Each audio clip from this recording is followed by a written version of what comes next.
আনুষ্ঠানিকভাবে দায়িত্ব গ্রহণ করেছে চলচ্চিত্র শিল্পী সমিতির 2024-26 মেয়াদের কার্যনির্বাহী কমিটি।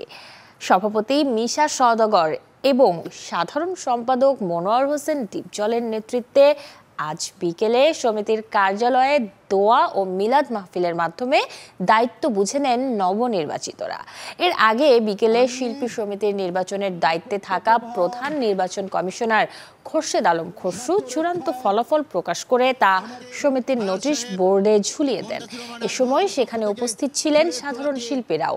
আনুষ্ঠানিক দায়িত্ব গ্রহণের জন্য গঠনতন্ত্রের শপথ গ্রহণের কোনো বাধ্যবাধকতা না থাকায় দায়িত্ব নিয়েই সমিতির সকল সদস্যদের সহযোগিতা চাওয়ার পাশাপাশি সিনেমার বাকি 18 সংগঠনকে একসাথে নিয়ে চলচ্চিত্রের উন্নয়নে কাজ করে যাবার কথা জানান নির্বাচিতরা। এদিন কলি নিপুণ প্যানেলের থেকে নির্বাচিত 3 জনও উপস্থিত ছিলেন শিল্পী সমিতির কার্যালয়ে।